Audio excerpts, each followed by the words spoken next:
Hello, I have been wanting to make a video about low cost recipes I made when my daughter was younger.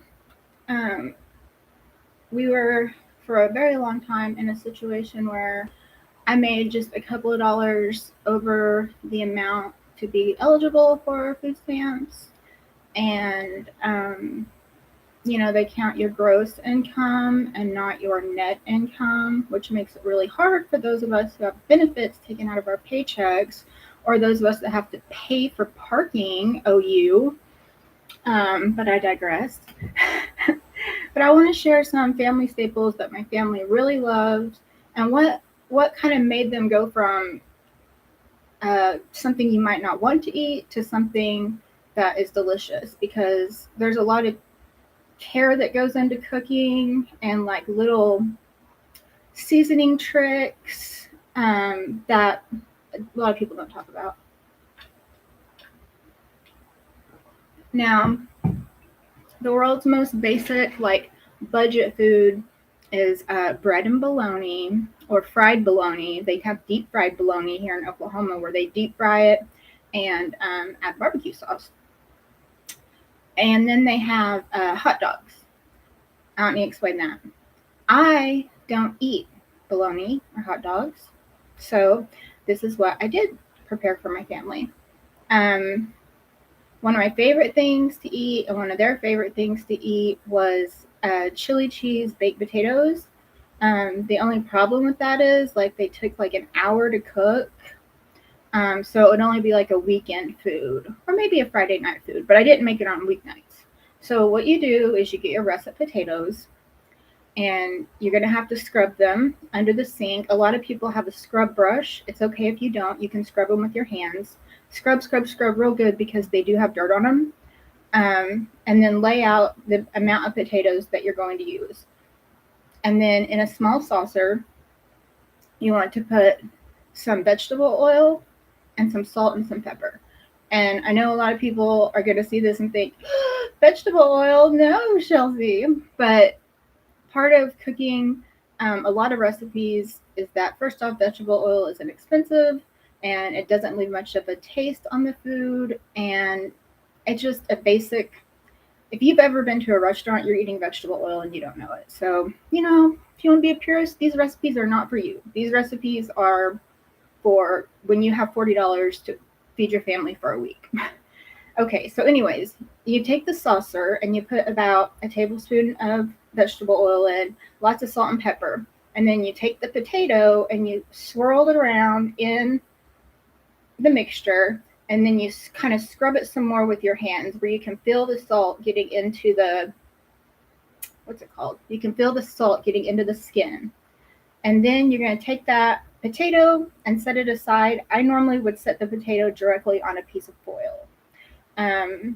Okay, so do that for all your potatoes, wrap them in foil, and then you set your oven for 350, and you need to cook them for at least 55 minutes. And before you move on with the dinner, it's best to open up a potato, and make sure it's light and fluffy.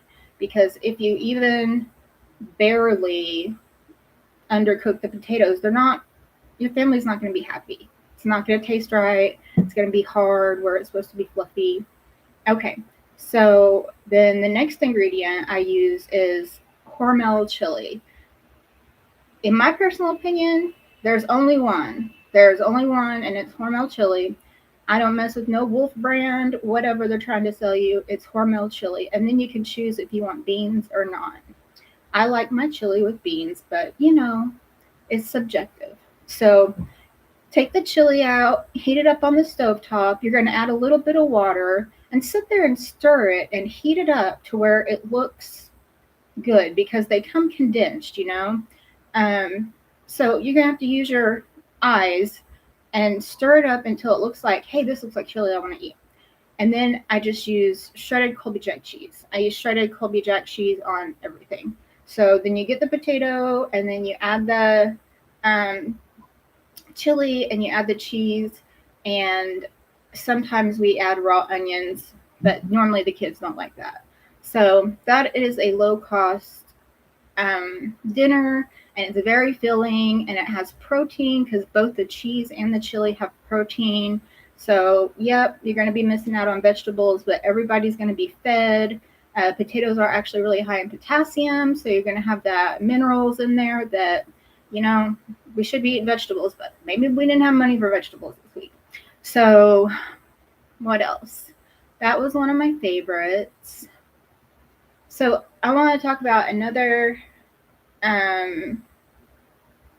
recipe called Witches. And let me see if I can pull up the ingredients for this.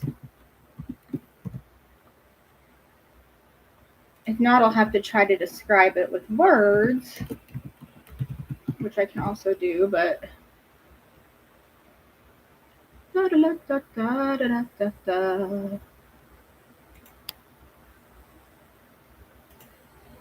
let me see if it'll work. Share screen.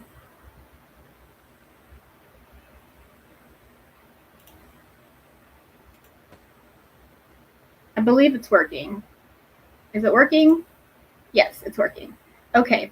These are a secret weapon against poverty because you get now things were different when it was my days. So here you get for $3.98 80 corn tortillas.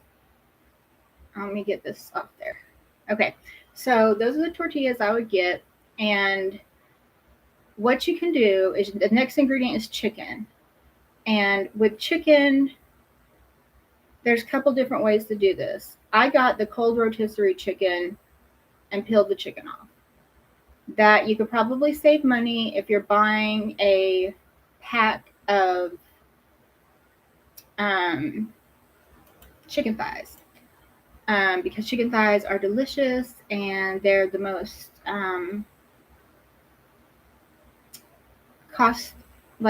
best value. They cost less than the breast, and they come with a little bit of fat on them, so they have a really delicious flavor. I don't know how breast kind of took over the market, but I prefer the chicken thighs. So you go ahead and choose either way. If you know how to prepare chicken from scratch, prepare your chicken thighs, and you can save your chicken for the rest of the week. If not, grab one of those cold rotisserie chickens, like the next day rotisserie, and go with that. So what you do is, again, you need to get a little saucepan, doesn't matter what it's made out of, and add in about 1 or 2 tablespoons of vegetable oil. And then for your chicken, you're going to get a little bit of chicken and put it in a bowl, and then we're going to season the chicken. So this is where we start getting into seasonings. You have to season the food. You have to season the food. You have to season the food. My go-to seasonings on everything: salt, onion powder, garlic. Those are the basic. I don't have cumin over here to show it, but you're going to want to put in a little, maybe like just a tiny little shake of each of those, because you're going to have like a little bowl of chicken. Maybe start with a cup. Maybe start with a cup and a half, And then you're going to take your Colby Jack cheese, Colby Jack shredded cheese, which is the main ingredient for everything, and you're going to put it in the bowl and you're going to mix it up. So this is what's going in the witch. And then go ahead and get you another pan right next to it. And you can, you know what it means when they call grease the pan? You can add a little tiny bit of like a teaspoon and mix it around with a paper towel. Okay, so you get your white corn tortilla and you heat up the grease on the small pan, and you put in, because if you ever notice a white corn tortilla, when you split it in half, it breaks. So you have to heat it up and add fat for the corn to bend. So you take the white corn tortilla, or it can be yellow. It don't matter what color it is, just as long as it's those corn tortillas that come with like 100 in a container, because you can make 100 tacos, you know. So, and this is how you do it: you heat it up, put it in the grease, and I use a butter knife, or you can use a little spatula or whatever, and you're going to turn it until it starts to bubble, and that should go really fast. So then you take it out of that and you put it into your other pan. And then just take maybe 2 tablespoons, use your hands, and just eyeball it, and put the meat mixture into the corn tortilla. And you should notice the corn tortilla folds right over. It does not crack or bend or anything like that. Now, with this pan, we're going to let it heat like we're heating a quesadilla. So you're going to put it on like low to medium heat. I think medium would be too high. Okay, so you're going to continue this. And okay, this is the thing about witches. They are so good and they are so inexpensive, but they take a lot of labor to make, and your family's going to love them and they're going to want more and more and more. Like, I'm pretty sure I've sat there over the stove and made 30 witches before, which like I said, like, it's very inexpensive. You got the protein, they taste delicious. You're going to have a happy family. But it's going to take a lot of labor on whoever's doing the cooking, which in my case was me. So with just those ingredients, you could probably make the whole 90 witches if you wanted to. You're going to be standing there over the stove all night, but that's a great one. The family's going to love it. And you have like an almost unlimited amount of food ingredients available because you just use a little bit of that chicken and cheese on the inside. Again, you're going to have the protein, and it just tastes really great. That's one of my favorite. Let's see, what else did we eat? Well, definitely Mexican rice as a side dish for anything that is considered Mexican food. I'm going to tell you how to prepare rice so you don't have to buy store-bought rice. I mean, you're going to buy it in a store, but you don't have to buy store-prepared rice, and you don't have to buy like boil in a bag rice. You're going to buy just the small bag of great value white rice, and I'm going to teach you how to prepare it. So preparing rice is very particular. First thing you're going to do is put exactly 1 cup of rice into a dish, and you're going to swirl it around. You're going to add water until the water's about 1 inch over the rice, and swirl it around with your fingertips. And you should see real quick starch coming off the rice. Then drain that. Make sure not to lose the rice. You just want to lose the water. And then pour water over to about 1 inch over the rice. Stir it up with your hands. And this is also cleaning the rice, because just like potatoes, sometimes rice has just stuff in it. That's the nature of food. It comes from the dirt, you know? Okay, so swirl it around, strain the rice.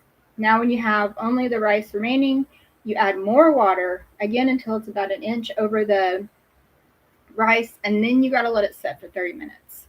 And when it sets for 30 minutes, it's removing the last bit of starch from the rice. So after 30 minutes has passed, you drain the rice. And this is the magic ingredient.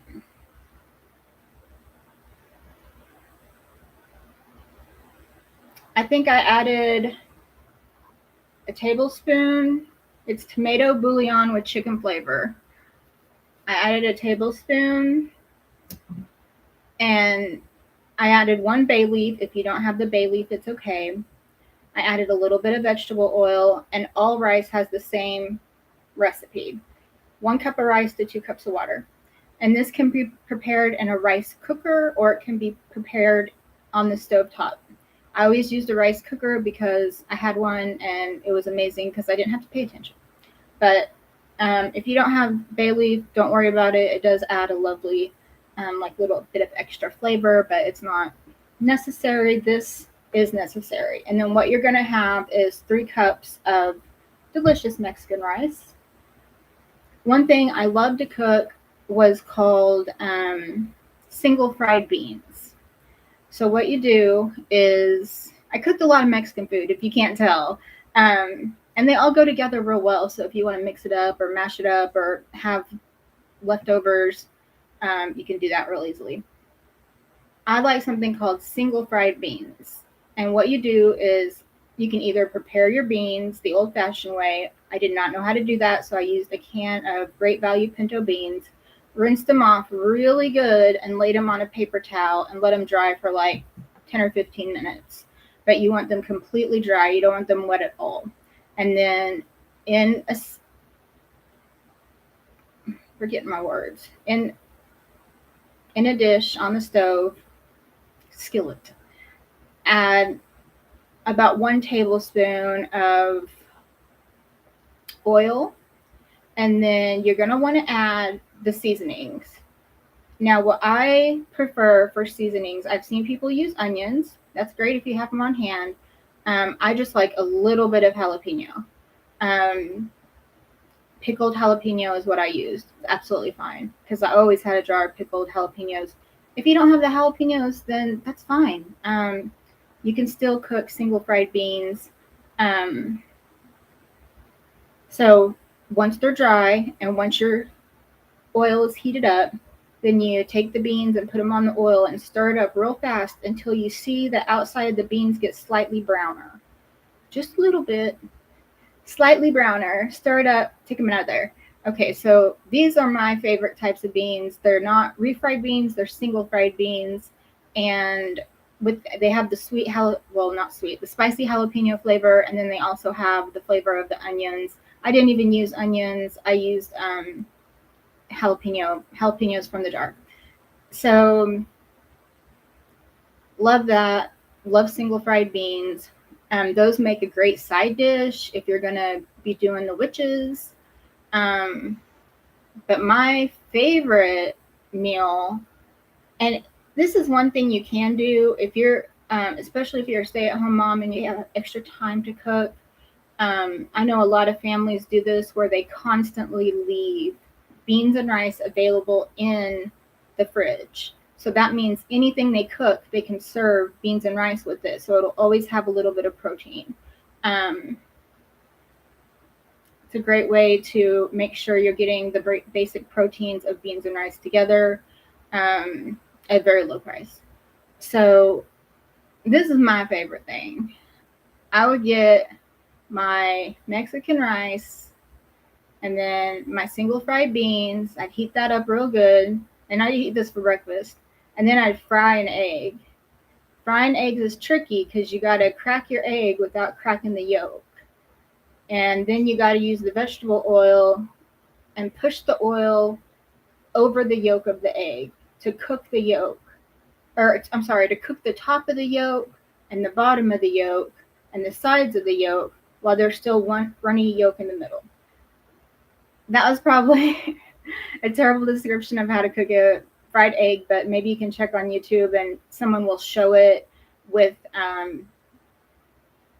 more instructions. But so I would get the beans, rice, and then I put the fried egg on top, and then I'd add cheese. And I liked it with the runny yolk, and I don't know why, but that was my favorite thing to eat. And that was back when eggs were 99 cents for a dozen. I don't know how much they are now. So I might be talking about some food that's not affordable anymore. I haven't checked the price of eggs. I guess I could check them right now. What I'm looking at is Walmart, and where I live in Oklahoma, where food is exceptionally inexpensive.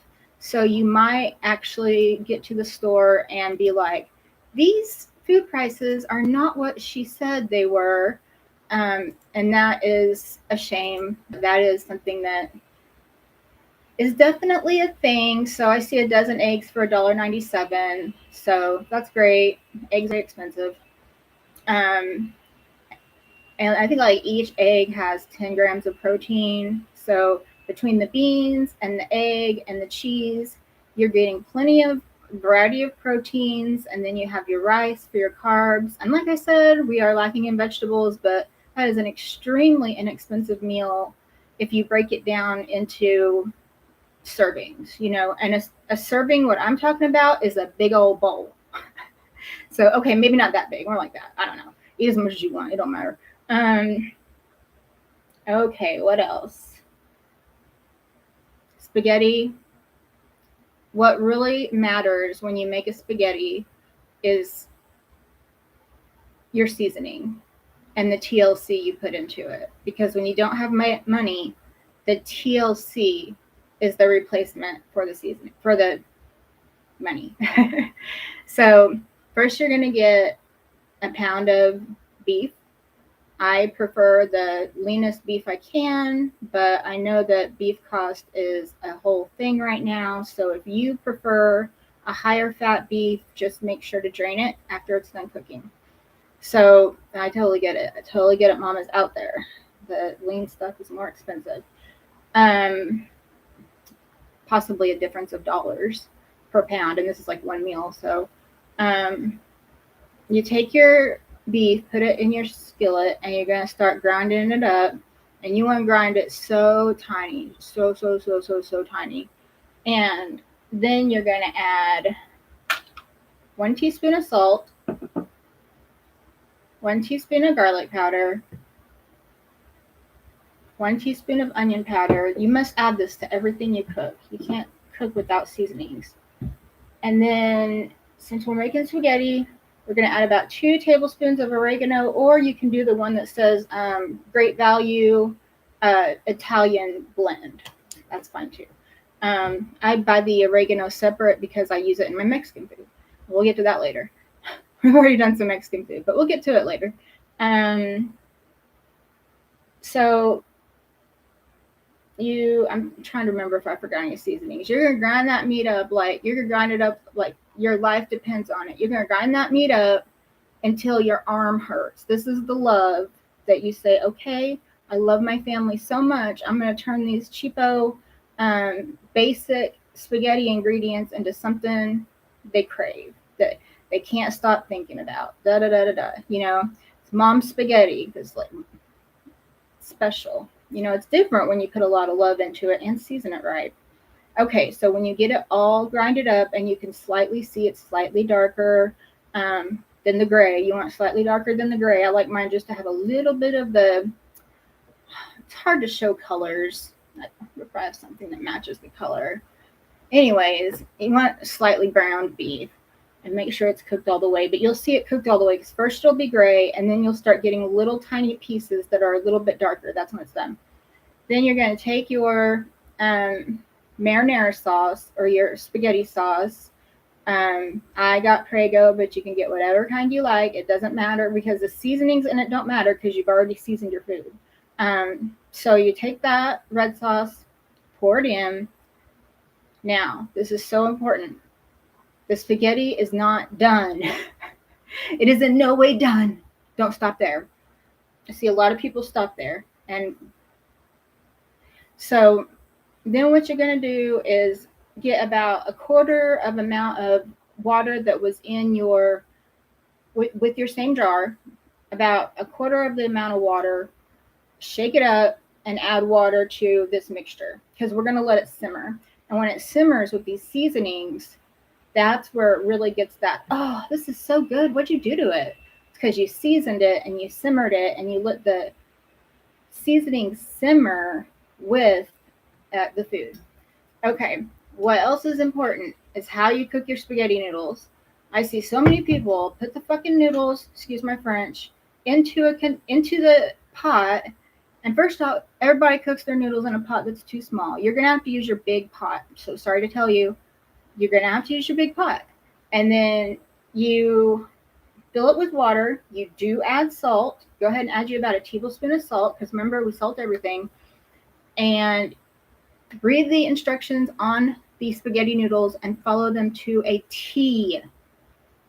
Don't try to cheat. Don't put the noodles in there before it reaches a rolling boil. I'm telling you, there's a science to this. And if you think you're going to outsmart science, you're not. So you let your water and your salt come to a full rolling boil. and then you add your noodles. Some people split them in half. I prefer to just add them all in there and push them down with my spatula. Cook them exactly as it says. I believe it's 10 minutes, but cook them exactly as it says. If it's 11 minutes, do 11 minutes. No cheating. No cheating on the pasta. No cheating on the potatoes. Like, you cannot cheat on this stuff. This is what makes the food good, when it's cooked perfect, when it's cooked with love, and you get these kitchen skills and you're able to make just really, really, really perfect food for your family. Whereas someone can try to make the same meal with the same ingredients and it come out like horrible. So you are going to cook the noodles exactly as it says to on the box. And then when they're done cooking, your 10 or 11 minutes has passed, whatever it says on the box, then as fast as you can, you strain the noodles. Go ahead and stir your sauce. Make sure everything looks right. It should look perfect. When you leave your sauce on, you're going to leave it on like low. So it's just slowly simmering out the waters.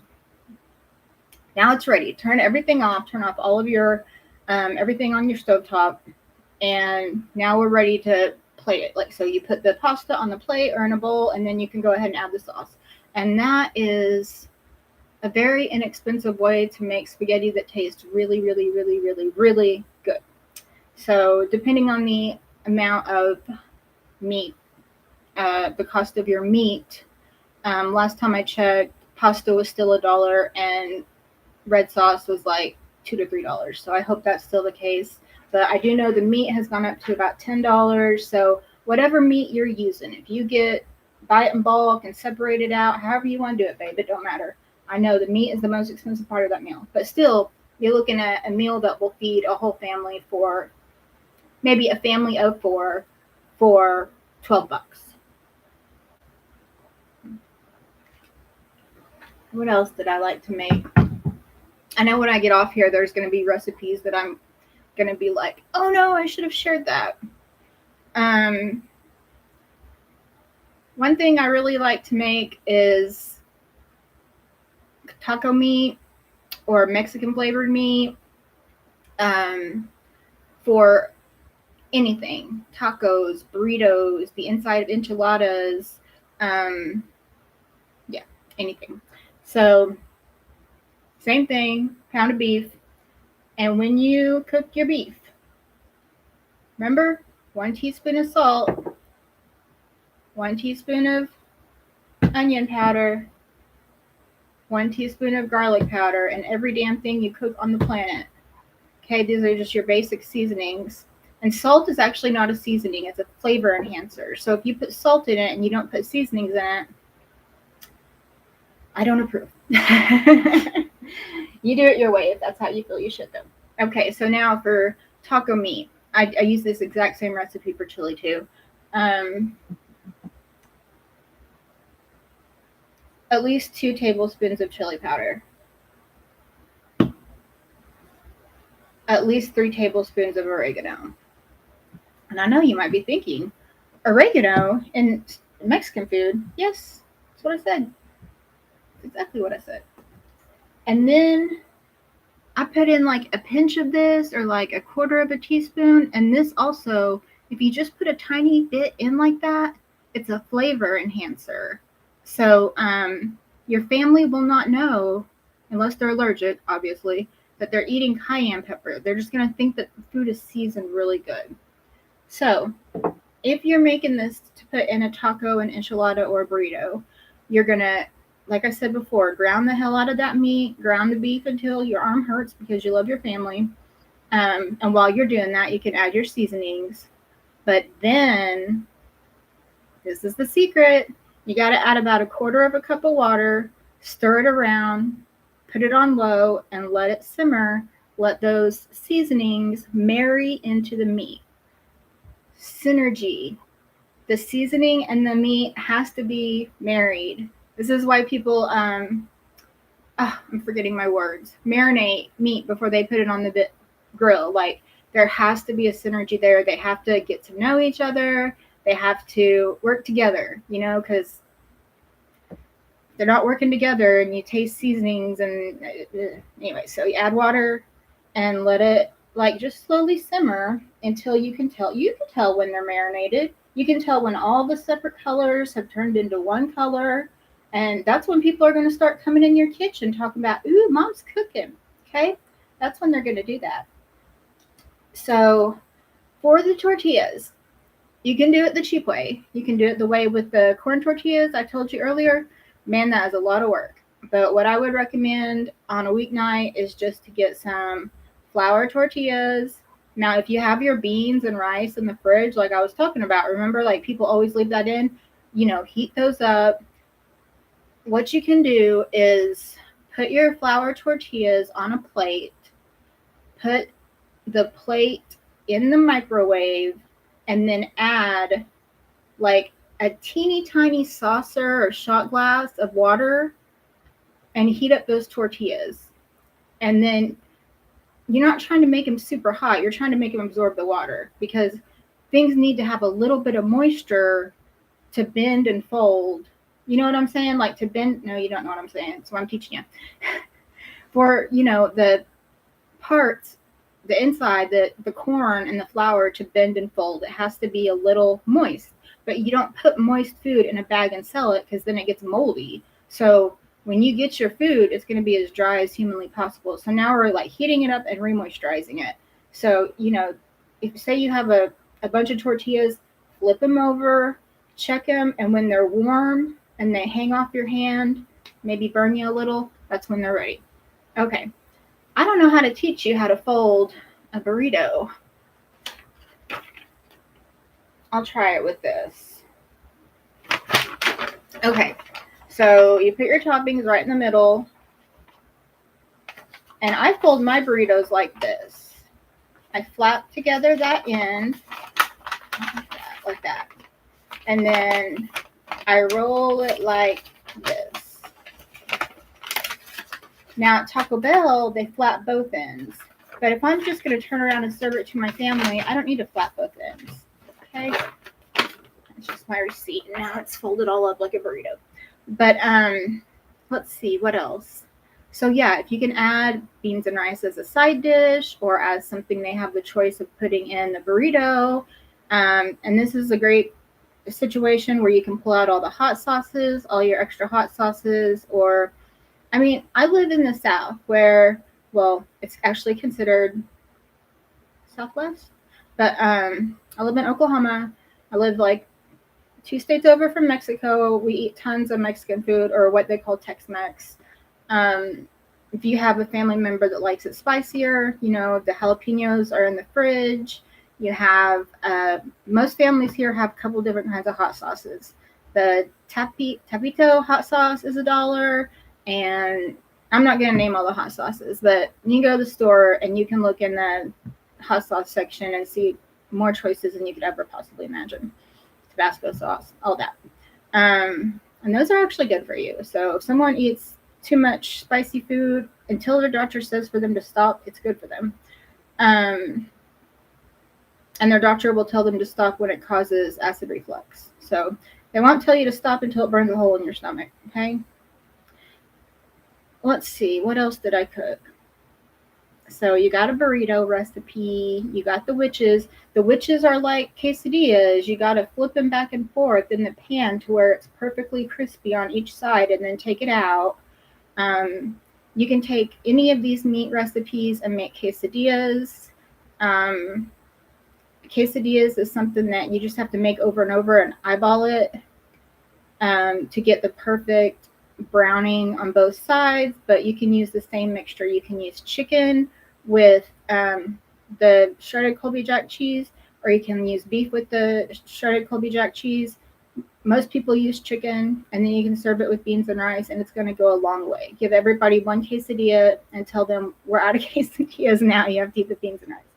Okay, that's me. I did that. But if you're really trying to stretch your budget, you can get these basic ingredients and be like, this is the food we have for the next 2 or 3 days, and it will feed everyone.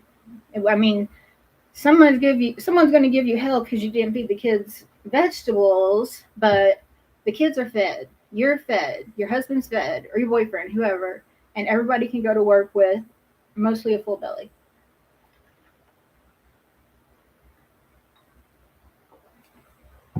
What else? We love to make this thing, and this one you might not want to do because it uses specialty ingredients.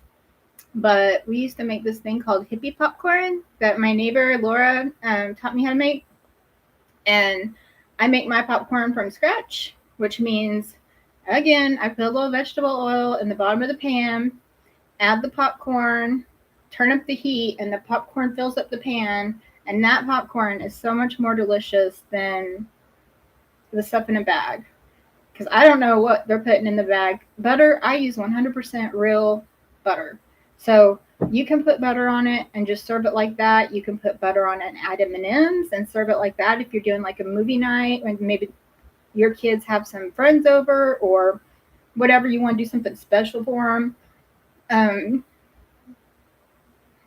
But what I used to put on it was a little bit of tamari or soy sauce and a little bit of nutritional yeast. And then I'd mix it all up with my hands. And I love that savory shit, man. It was so good.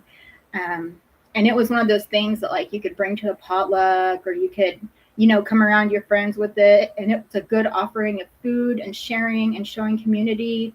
And everybody loves it. And it cost you like a nickel to make, which I don't know, probably now it costs a dime to make. But back then you could get a pound of corn kernels for $1. So I don't know how much they cost now. It doesn't really matter. They're probably not that expensive, I don't think. But what else? So never ever underestimate the power of a box cake. A box cake mix and a jarred icing. You make that up and your family will love it. If you serve them Mexican food every day this week with a piece of chocolate cake afterwards, they're going to be really happy with the meal they received. Like I said, it's not healthy, but you can feed your whole family for $40 with these recipes. One thing I really loved to make was a sweet potato dish. Hey, vegetable. And I would chop the sweet potatoes up into like half-inch size pieces. And then with coconut oil, actually, I would put the sweet potatoes in a bowl and mix up that coconut oil with my hands. And it's like you really, really, really have to cover every little piece for it to work right. And then on a baking sheet, put down some parchment paper and add salt, rosemary, and another surprise pinch of cayenne. Your family will not know there's cayenne in it. They'll just know it tastes really good and they don't know why. So let that bake at 350 for at least 20 minutes and then check them and turn them over. I don't see any reason you couldn't do this with regular potatoes. I always just made it with sweet potatoes because I liked it. So let's see, what else did we make?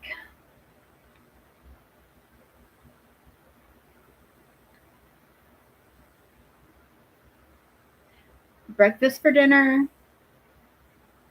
Breakfast for dinner is a thing where I come from. I don't know if it's a thing where you come from, but we're talking about scrambled eggs, pancakes, and your meat of choice, either sausage or bacon. If someone complains about it, just let them complain and be like, tonight we're having breakfast for dinner. Usually what I did when my daughter complained about the food I was preparing was say, if you want, you can have noodles instead. And sometimes she did and sometimes she didn't. But let's see, what else? Yeah, make up that cake, make up those beans and rice, have spaghetti once a week, have burritos once a week. They're going to beg you to make witches, so you're going to have it once a week. Don't be afraid of Hamburger Helper. I used to get 2 of the Hamburger Helper stroganoff containers and add it to 1 pound of beef to kind of like stretch it, and I had to cook it in a 5-quart fryer. But it made a lot of food. And then, so maybe that's another way you can feed your family for about $12.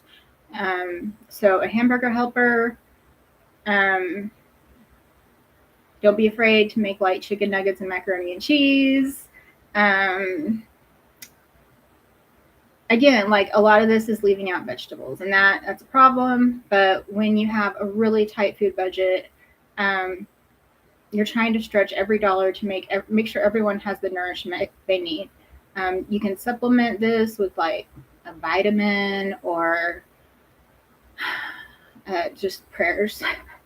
Just prayers, because you're in survival mode if you're cooking like this. Like I was in survival mode. So I had jobs that paid like $12 or $14 an hour, and the bring home pay. Most of my bring home pay, most of my life was $800 every 2 weeks. So that was my budget. I made technically because of my gross, I made way more than I could afford food stamps. But OU, I was paying up to $950 a month for insurance. Let's try this finger. I was paying up to $950 a month for insurance. Then I had to make a monthly payment on my parking. They made us pay to park there. And then I'm a strong believer in the big life insurance policy.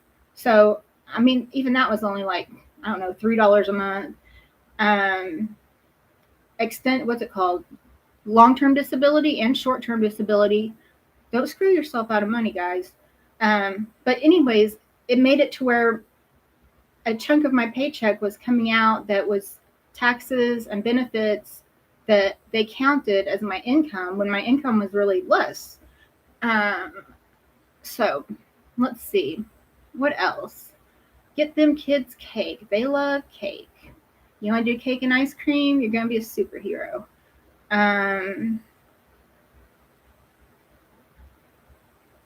I used some casserole recipes from the back of soup cans. They have some really good. That comes out really good. Oh yeah, and cumin. You gotta put cumin in the Mexican food. Oh my god, I can't believe I forget that. I didn't even bring it over here. Always a tablespoon of cumin in every Mexican food. You have to season the food. That's like the big deal. Like you have to find the seasonings for the food and season the food. It's so important. It's the difference between like, oh, this is miserable and oh my god, my mom cooks so good. In fact, my daughter now, even to this day, says she misses the way I cooked when we didn't have as much money, because when we have more money, she doesn't care for the food because a bunch of vegetables and salads and pre-made stuff. She likes that old home cooking that I used to make for the family. But it's a lot of work, and especially if you're working full time. Fortunately, during that time in my life, I was working really close to home. So my commute was less than 20 minutes. But when I got into those hour-long commutes, coming home and having to turn out a dinner from scratch, it was kind of a nightmare. Now, for those potatoes, those baked potatoes, you can prepare them a day ahead of time. There's nothing wrong with that. And then put them in the fridge and then heat them back up if you want to have them for a weeknight meal.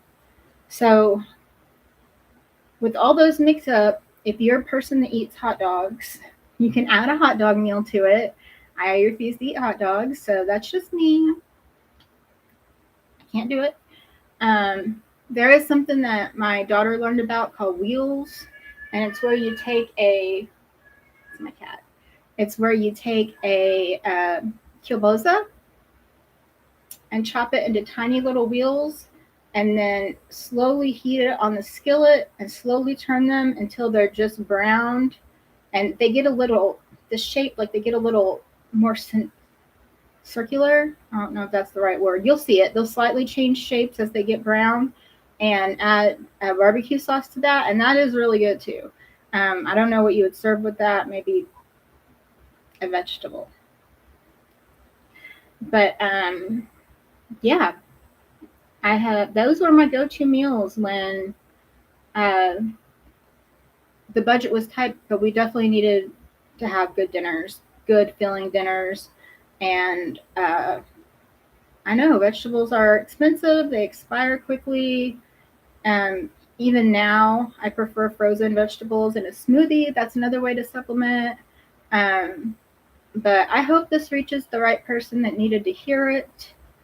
And I hope that everyone that was supposed to receive their food stamps on November 1st and doesn't receive their food stamps. I do want to make a comment about that.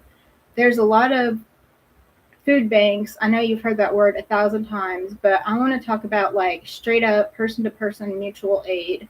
If you are a millennial or below, mutual aid has become socially acceptable to us. So I'm an elder millennial. I'll ask for money on the internet. I'll go on my Facebook page and say, hey, y'all, can I get $20 for groceries?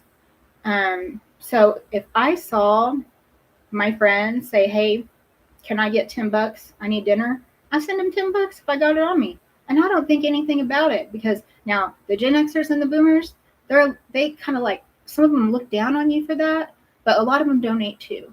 So don't be afraid or ashamed to go on the internet and say, guys, can I get $20 for groceries tonight? Because a lot of people are going to send you $20, and a lot of people might send you more, or someone might send you $10 because they don't have $20, and then you can still make it work with $10. So, especially the younger people, the Gen X. Oh gosh, I'm getting my generation screwed up. The Gen Z, don't be afraid to do mutual aid with your peers, because your peers and my peers are very supportive of mutual aid. We get it. We've been through the struggle. We live through these crappy economies, and we know sometimes you run out of money. Stuff happens. You bust a wheel on your car, or bust a tire, or you get a ticket and the ticket's for $600, or whatever can come up in life that can cause you to where your food budget is highly affected. That kind of stuff happens. And we don't have savings accounts. If you're a millennial or Gen Z and you got a savings account, kudos to you, because a lot of us don't. So it's not like we can just get into our savings account. There is an option if you're working an office job or a job with benefits to pull from your retirement. You can ask to pull from your retirement. It is taxed heavily, but they will cut you a check right then and there. I say right then and there. It'll get to your house in 1 to 2 days. But if you're in a true emergency, like say, hey, you got a ticket for $800, and I don't think so, you could borrow $1,000 out of your retirement and then just have a little extra owed on your taxes at the end of the year and pay off that ticket and cry about it because life isn't fair. I did that once. I had a ticket for $600 and it just screwed up my whole life. Every time the car broke down, it screwed up my whole life. If my car didn't break down and I didn't have any unexpected expenses, I was fine. And a lot of people aren't understanding to those situations. So I am. And I hope that your peers are also. What else? Oh, last thing. There is a group on Facebook called Give Me Your Money. And it is a mutual aid group. And I'm sure there's going to be a lot of food getting funded in there over the next couple of weeks, because they are big on funding food. They'll fund other things too. You can have anything funded you want in there, except I think like cigarettes, lottery tickets. I don't think they'll let you do flight tickets anymore, but you can do gas. What you want to do is join the group, Give Me Your Money, and read the instructions to a T, because they are so strict on their rules. And then it'll give you a link to a second page, which I can't remember what's called, so I'm not going to say it, but it'll give you a link to a second page that is a partner to the first page, and all it is Q&A. I need to answer. I need to make a post for groceries. Is this post acceptable? And they'll answer you, or they'll say, no, you got to change this. So follow the rules to a T, and you will probably get some groceries funded. If not, you have a really high chance of it. And I mean, they funded like makeup and all kinds of stuff for me over the years, and food. So the people there are very generous. Try to be very kind when you're in the group. Like, don't make everybody mad at you. And I got funded. I'm still in the group. I could go ask to be funded right now, but I don't need it. I should go fund somebody though. That's a good idea. But yeah, don't be afraid to join mutual aid groups, or just straight up person to person ask for mutual aid via the internet. I don't know what kind of social media you guys are on now, but if you're on Facebook, I just put it on my Facebook wall. Like, hey, I need to come up with $200 yesterday. Can somebody help me? They did. So you never know who's out there that wants to help. I'm out there. I want to help. So I might do person-to-person mutual aid, or I might donate to a food bank. I don't know. I'm kind of on the fence because the food banks have always helped me, first off. Going to put that out there. Kudos to them. But not all food banks provide meat, or they provide really weird meat that's kind of scary. And I'm the sort of person that I'm not autistic, or I don't have ARFID. Is that what it's called? I'm not autistic and I don't have ARFID, but I do like to eat the same things over and over that I know are palatable for me. So like one time I went to the food bank and someone had made these baggies of soup, and they gave me this like baggie of soup from a Ziploc bag, and I felt so bad because I was like, I know someone made this with love, but I don't know what's in this, and I'm scared of food I don't know about. So, giving cash straight to a person might be a better choice, but really the food banks can buy in bulk so they can provide more. And I don't know. If you can, give some money to someone, whether it's a person or a food bank or whatever. We got to get together as a community and help out, because what this government is doing right now is bullshit. And we got to make sure everybody stays fed. Everybody deserves food. It's not considered a human right in the U.S., but it is a human right. It's one of your 30 human rights, according to the UN. That Eleanor Roosevelt helped create. As a matter of fact, there's your factoid for the day. I wish you the best.